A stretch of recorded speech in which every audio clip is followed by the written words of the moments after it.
Hey, what's up? Liron here. Thank you for joining me in another video. Today we're going to talk about fear. Now, before we get to it, I just want to mention, you want to stick around till the end of the video because I have a cool announcement to make, especially if you live in the area of New York. So let's get to it. Fear. I've been getting a lot of messages on Instagram from people who are afraid, and I talked about so many fears so far, but this one is the blank page syndrome, the very well-known fear of the blank page, being scared of getting started with a painting, with an artwork tactically in the moment. I have this page, I told myself I'm gonna paint, and I'm afraid. So this is something that I barely had to deal with. I remember just in the first maybe couple of months of watercolor painting. Now, I don't have all the answers. I just want to open up this topic for discussion. And I want to hear your thoughts in a comment down below. But basically, one of the main fears I saw is fear of messing up. So before you get started and you paint, and you know this if you started a new sketchbook, it's kind of a challenge. You try and figure out, should I ruin the first page? I'm just going to get started. It's going to be one sketch in the sketchbook and maybe it's going to be bad and who knows what will happen. So what ends up happening is you're afraid to mess it up and you postpone or procrastinate on creation. And I had this again, very little of it when I just got started, but it never really stuck with me.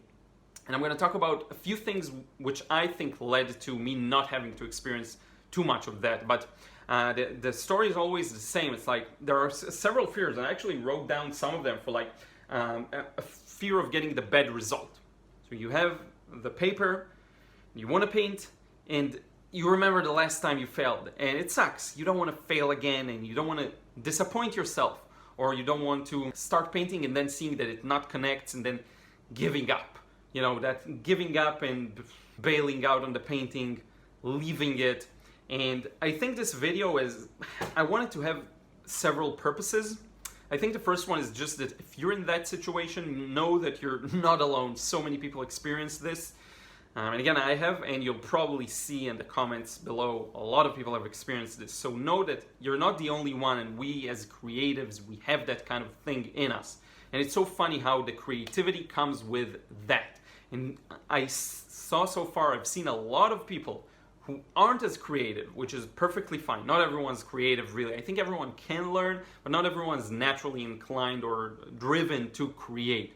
And I've seen people that aren't as creative and they just don't care. They just go for whatever it is, even creative tasks, because they're like, I don't know, it's not what I do.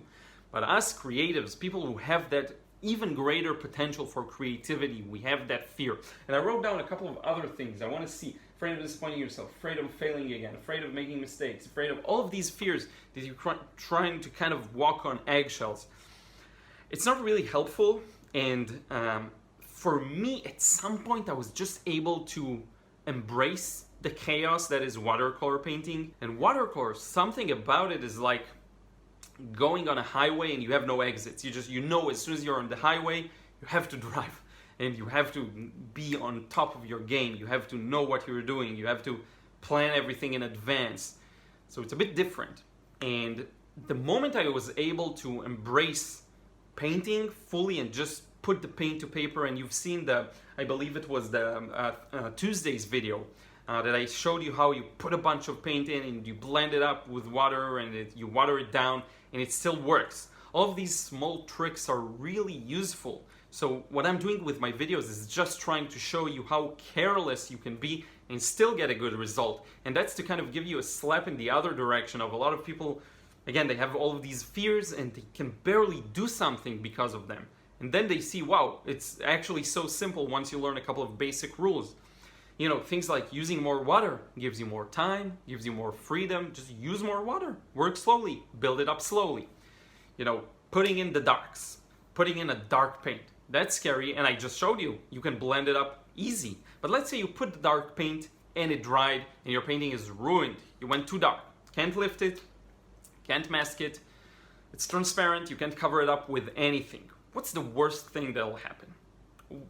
You'll have to create another identical painting. You'll have to spend more time drawing the exact same scene, not making the exact same mistake again. let's say you don't even know how to draw and you use the grid method and it takes you 2 hours to finish a very simple still life. So what? You still learned from that experience. You still learned from that mess up. You still learned thanks to going too dark. Your instincts now know better how to react and how to stop you from doing stupid things, you know? Just like in life, you know, there's this sixth sense and it develops with time. You can probably relate. You want to say something and then you stop yourself at the last moment. You're like, maybe I shouldn't say that. It's the same thing with watercolor. You'll get this sixth sense warning you, careful, you're gonna mess it up. One of the biggest sixth sense that I got, that's a very cool tongue breaker. One of the best sixth senses that I got in watercolor painting was wet and wet.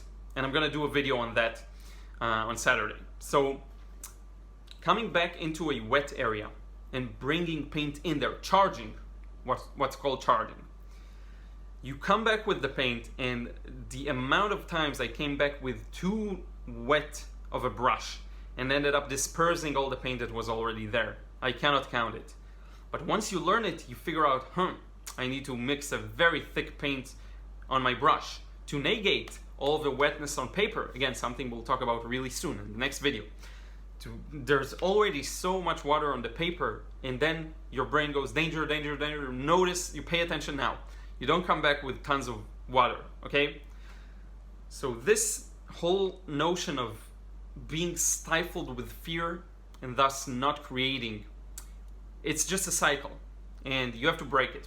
You have to, I don't have any good solutions to this. I'm opening it up for discussion, but I will say that it ruins your paintings because you haven't even started them, not because you messed up a painting. I'd much rather, and this is something I always offer to people, be in the mindset of burning through materials. And if that means buying cheap materials, go for that. Burn through your materials. Buy the cheapest paper you can, the cheapest paints, the cheapest brushes, and just destroy it. And when I mean destroy it, I mean do an ugly drawing.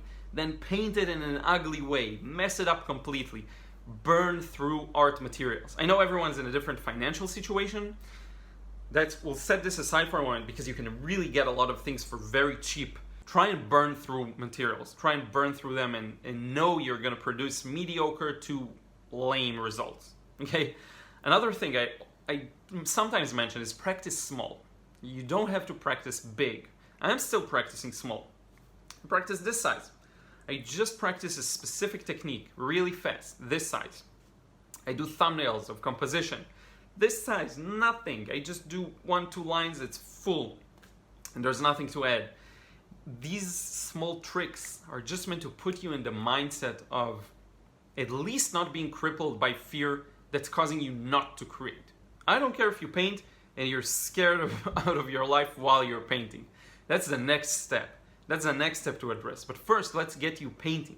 Because I see so many people that seem to not go for that because of this kind of thing.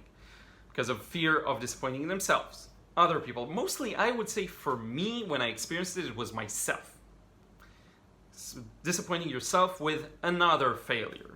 I messed up another painting. I'm not making progress. I'm never gonna learn this.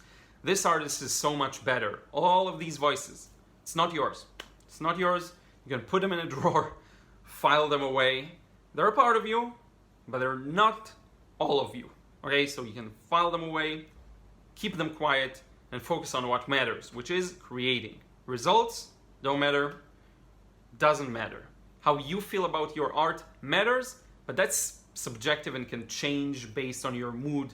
What matters is creating. Creating on a regular basis. If you can get through that initial hump, there's no going back in a good way. For me right now, I don't see how I can get too frustrated with what I do because I just do it, no matter what.